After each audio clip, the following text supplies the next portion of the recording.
Hi. Um, have another story for you today.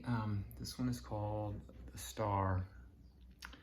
Um, and again, another story I told to my daughters that I liked, and so I wrote down. I also have a print that I'm working on to go with this one. I'll show that here. Maybe you can, this is the key block. I've already printed proofs for this. But here is one of the proofs put onto a wood block, and now I'll carve out different shapes for different colors. So here it is.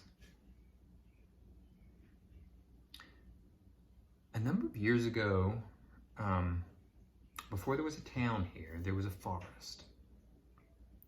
And in that forest lived a husband and a wife and their daughter.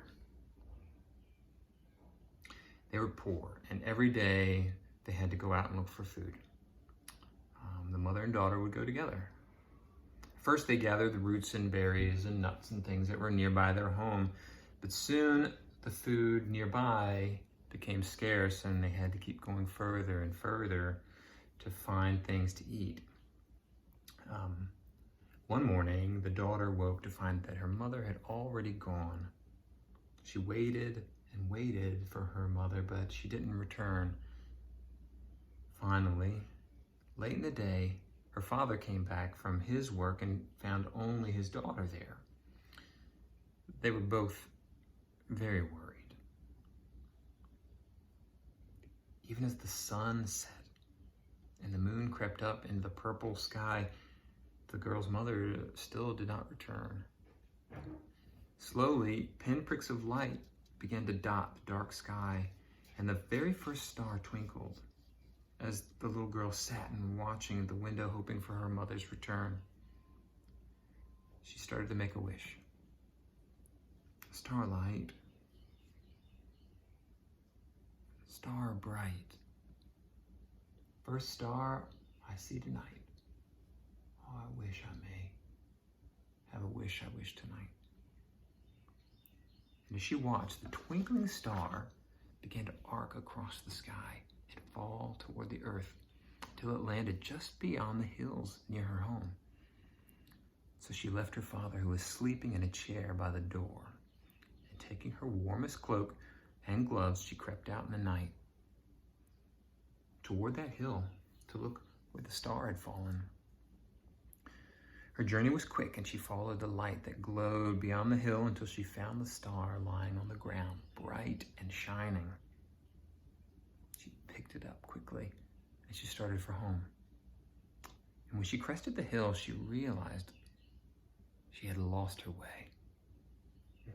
She wandered the dark and shadowy forest for hours until finally she came across something very strange. There, carrying a lantern on a crook, was a badger. "Excuse me, is that a star under your cloak?" he said.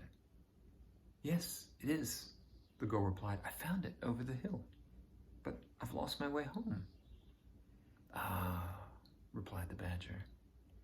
"Let me tell you a secret about stars then. Inside of each and every star is a wish, if you can open it.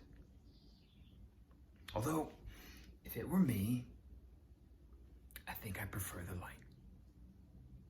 The girl looked down at the star in her hand, and she could see no openings. She longed to open it and wish for her mother to come home, safe. And when she looked up, the badger was gone. But she realized then that where she was, and it wasn't far from her home. So she quickly ran. She ran home and quickly woke her father and told her all about the star and the wish and the badger that had told her about it. And the rest of the night, the girl and her father worked and worked to find a way to open the shining star. But they could not. Finally, in despair, They fell into a restless night's sleep. Next morning, they woke to the sound of knocking at the door. The girl woke, and she opened it. It was her mother. She told them how she had traveled so far to gather, and she'd gotten lost, and how, after the sun had gone down, she had met a badger. And the badger had told her that the best way to find her home probably would be to follow the light. And so that's just what she'd done. And that little girl, well, she never tried to open that star again. But she still has it.